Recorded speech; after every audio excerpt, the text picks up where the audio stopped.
How's it?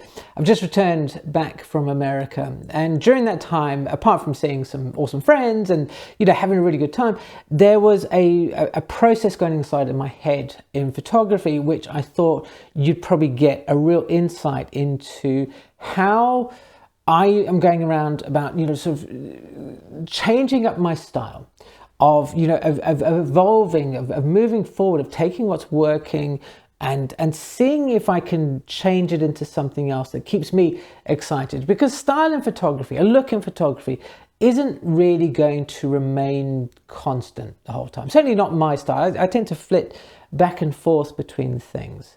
I have this idea in my head that within the sort of the next few months or so, I would like to put together a book, self-publish some of my abstract photography.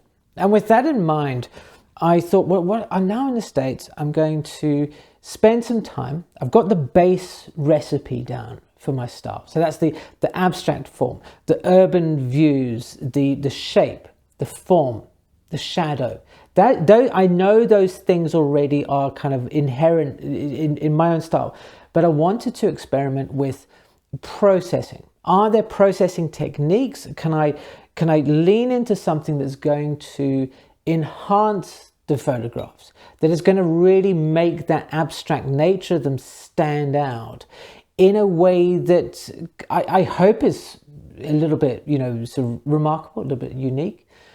And it was interesting, the experiment that came along. And I'm going to look at some of the photographs in a second and hop over to the computer. I'm going to talk about them a little bit more in depth. But before I do that, it's kind of the weirdest little shout out ever, because it's to Black Acres Roastery, because I was there in Baltimore getting some coffee with a friend of mine, and we were talking, and the guy behind the counter, he asked about the channel, and he said, look, if you rather have your mug, you can have one of our Black Acres Roastery mugs. And he gave us some coffee as well. So a huge thanks to those guys. And yes, Sarah, this is not gin. This is actual coffee. So let's hop over to the computer and sort of have a look at these photographs, see what works, see what doesn't, and how you can put this into play in your own images. Hello, so we're back into this area of my, here I'm going to be looking at the photographs, and just a quick trigger warning, because some people are like, oh, my mobile phone's not a real camera. That what we're going to be looking at today are photographs that I have taken on my iPhone. And the reason that I've done this is that I like to photograph square natively, and while I do have ambitions on getting an expensive Fuji later on, at the moment this is what works for me, and this is still also in an experimentation stage. I am able to shoot on the fly. I can work really quickly. I can just be reactive to the photography. I don't need to worry about whether I've got my camera with me or not. And so I kind of look at this process of like, this is the trial and the error, and I love the fact that I can take pictures, I can edit them very quickly, and I can get a feel for trying out things without having to worry too much about mistakes. That's I think that's a major thing when people are thinking about developing their own style. There's a number of facets of style. Already you can sort of see from looking at the images on the screen here that my style is quite angular. It's very much sort of shape, angles, shadows. And I thought, what I'm going to do is I'm going to take photographs and I'm going to lean into processing, seeing if I can tease out some more images, more of a feeling about it. And this is a good example here. So this was taken a little bit of a while back. This is at the American Air Force Museum in Duxford. And a big shout out to the guy who recognized me there while I was there with my boy during the summer. And on the left, that's fairly normal for me. That's what I would call sort of my base style. Very angular. The word angular is going to show up a lot in this conversation.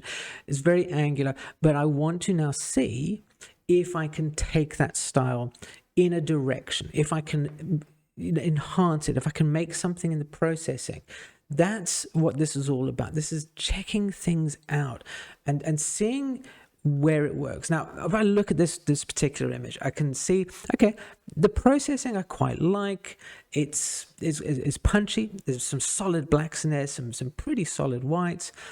And it feels in this regard that it lends itself to the image. See how the image on the left, it's got lots of sort of shadow detail, and I won't say lots of, but it's got some shadow detail. And if this image were to be, say, for example, processed in a way where it's a little bit, I think, more tonally rich, for me, it would lose a lot of that impact. And, you know, when we kind of look at the rest of the images, I've done a couple of things here where I've sort of gone side by side that, oops, that's not side by side. What am I doing? Alex does actually know how to use Lightroom. He says, right. So, you know, this is at Heathrow. And again, okay, I could see this sort of works. It's very simple. It's black. It's white. Everything's sort of reduced itself almost to like a lith kind of print image. So that's, I could think, okay, well, if I'm going to photograph in this particular style, this black and white style, and use that as a processing base, then I'm starting to get a figure of what is working. The images themselves need to be quite simple. Now, there is an image later on where I'm trying to sort of see, here we go, right? So these two, now, I love photographing in car parks. It's just one of my things. I dig it. And this is where this experimentation idea is shown to its fullest. I do like the image on the left. I think it needs work. I think that the idea is there. This is very much like one of those kind of grab shots. I'm with people, and despite the fact that they're happy to sort of sit and go, okay, if Alex hands back, that's because he's taking a picture. But this is where that processing, I feel, isn't quite working. Okay, so the image on the left has a whole bunch of stuff going on, but what I'm finding here is the contrast is too much. That this image on the right is more about aesthetic than an actual image you kind of linger on and go, well, that's kind of cool. I think a lot of that is down to the fact that the nature of the concrete, as opposed to the first image we saw at Duxford Air Force, is a little bit more rough. It's a little bit more kind of, you know, weathered and worn. And so the contrast in this particular image is probably too much. So this is a good example of you can't just be like a one and done. You can't just sort of preset things. You can have them as a starting point, and you know, but what you need to do is kind of think, okay, well, I need to tweak these. I need to sort of see what's working, what's not. And you know, so when I look at this photograph, this is from Port Discovery in Baltimore. This kind of feels like a bit of a compromise between the two. I like the image. I think it's pretty cool. I dig it. It's got a lot of angles, a shape, you know, and you know, shadow action going on, and it's broken down into an image where you kind of go, I'm not. What is that? You know, like on the left, you can sort of see what it is, but that's what I like about this current processing feels. That the image on the right feels unusual. It's kind of stop you in your tracks for a little bit. So that's, I can say, all right, so I'm getting a handle about what work is. So very simple shapes, very light colored images, something that hasn't got too much texture in the subject is working for this particular style. Then I don't often photograph skies. Interesting, but I did when I was in the States, which is interesting. Probably because the skies were like amazing. It was like really warm and lots of blue skies. Now this particular image, I have to say I don't really like it. It's one of those images that I kind of go, yeah, all right. It was something. I can see where I was going at, and the reason I don't like it is the clouds. The clouds are I think the clouds make it too busy. I think they just kind of they detract from the image itself. Is not the world's greatest composed image, and you know, but that's a good example of like, you know, you can try something out and it doesn't work, and if it doesn't work, that's no big deal, right? That's fine. You don't have to worry about checking things out. You know, there is a thing with clouds. There's one down here right at the bottom. Now this image I do like. This does have clouds, and this is photographed on the last day that we were there. This is the World Trade Center building in a harbour down in Baltimore, and I like the clouds on this, probably because the image itself, the building itself, is a lot stronger It's got a far more purposeful look. And the processing on this, I think, works. This is what works. I feel it could work in color as well. You know, if you up the saturation a bit on the image as well. But at the moment, I'm leaning in towards black and white because I want this punchy, I want this contrastiness that is showing very strong angles and shadows. And I don't personally get that feeling when it's in color. So, you know, it's interesting when you look through all these things that I'm definitely leaning in towards this color idea, the black and white idea. And when you start seeing the world in black and white, when you start, I feel, going, okay, well, I can get rid of all of this. I can get rid of all of that. I can make the processing super solid. And this is a good example. This is a place called Belvedere Market in Towson, I think it is. I stand to be corrected. And we were sitting there. It's quite a busy place. It's one of those places I think if you're a street photographer, you would love. You kind of like, oh, there's lots of people. There's things going on. It's kind of, there's interestingness. But that's not my vibe. I'm into sort of, angles and a lack of people. You notice that in these images there are basically no people. And so for them, like, what am I supposed to do? The building's quite busy, but when I go with this heavy-handed, and see how I use the word heavy-handed there. Pretty interesting that I sort of feel that these images are heavy-handed, probably because now I've had some time to sit with them for a while. These are about sort of almost a fortnight old now, and I'm kind of conflicted about this process. I can see where it's going, but this is exactly why this is such a good exercise to do, is to try something out, see what it works. I think here in this particular regard, it sort of works. I can see where we're going because we're cutting out a lot of the extraneous stuff without making the image feel like it's super over processed. I think, maybe you see those images from time to time where you've had these people have like blacked out everything, the big burn, and it doesn't look right. This has for me, a more of a natural kind of feel. You might disagree. Now, there was an interesting image that it has grown on me, which is this one here. Now, this is, they're actually both the same image. So let's look at this one in a bit more bigger detail.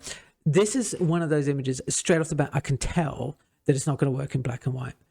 I do like the image, but in black and white, this is just going to lose everything because the whole point of this image is the color.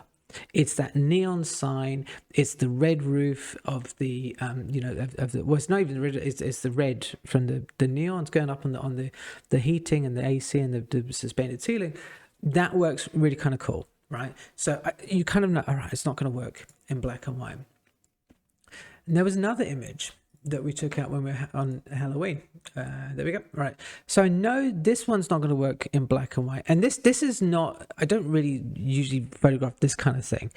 But we were walking along, coming back from trick-or-treating, and I went, that looks pretty cool. Right. And, for a lot of people, especially, Americans who are watching this is a high school that you drive past all the time, and they all look kind of similar and something. But for me, it was kind of like, oh, okay, cool, this is a little bit different, and I thought, well, I was struck by the light in this one, and I thought, well, I could do something with it. But again, I don't think this would work in black and white, mostly because it would just be this kind of weird doorway floating in space, whereas in color, it doesn't feel quite like it's floating in space. So there we go. All right. And, so when you look through all these images and you kind of see, okay, what's working, what's not, I've now got a better handle on the type of thing that works for me, the type of subject. This is an example here of a subject that absolutely does not work for me. This is, we were walking along in Chintatig, and immediately when I saw this, I thought, Joel Mivitz. So this is my rubbishy tribute to Joel Meyerowitz's box office image, and it's kind of fun. But I know that this is not something that I would photograph again. It's very busy. It makes me feel uncomfortable looking at it. for a variety of reasons. Probably because the stickers and the please purchase tickets to the concession stand and all the stuff. It feels really, really busy, and it's not my kind of cup of tea at all. But as I said, I saw my Vits in my head. I was like, must get him there. But this is a good example of something. There was this one here. An image where I'm sort of somewhat conflicted. I love the image. And it is kind of a bit of a grab shot. We were at a sort of a national park information centre, listened to a lady give us a talk about wildlife, and I saw this, and I loved the light. I loved the that little binocular doodad thing with the chair. And this is kind of where I'm sort of thinking this processing is probably too much. Earlier I was talking about the heavy-handedness of the processing. This is the image where it's kind of like, I think, Alex, you're going too far. This is this is more about the processing than the image itself. The image on the left, I don't think it needs anything, actually. I think, I want to keep listing Joel Meyerowitz, but it's kind of like it has a little bit of that feeling. And maybe 40 years ago or something, especially with color film, where you were sort of processing and doing things and funky effects and color wasn't really that much of a thing. That would kind of just be, that's fine, and you wouldn't think too much about it. There's a danger in in the modern world where we kind of go, I've got the opportunity to do so, and one of those things that we could do many years ago in black and white was obviously put a red filter onto black and white film. Now, red filter makes blue skies go black like this. So especially skies that are very blue, and the sky was very blue here. We were at this like a taffy shop or something, and I like the shape. I like the angle. I think if I was photographing in color, I would be quite happy with this shot. I'd probably sort of make the saturation a little bit more, just give it a bit more sort of punch. But in black and white, I do like it, but I'm kind of like, again, I think it's too much, and I'm not committed enough to that look. Probably because I think it's the tiles. It's the tiles on the building. Everything else I like, but the tiles feel for me a bit random. They feel a little bit, and I don't mean like they shouldn't be there. I mean, they're just kind of, they're random, lots of things that sort of detract from what I like, which is kind of very organized, angular sort of arrangements that you can sort of see, like here with this. This was in a I forget what the name of the restaurant was. It was somewhere. If you know the person who's with me in the comments, let me know. I just can't remember. Anyway, so here, the black and white kind of works. It's kind of cool there, but it's a simplistic sort of thing, and it's a good example of like you can find pictures anywhere that you just kind of you just walk. This is going to the loo, and it's like, there's something worth photographing. It's kind of interesting. I like it. It's not going to set the world on fire, but it's a photograph that illustrates that there is stuff all around you. None of these things that we're looking at are particularly unusual. This is a petrol station.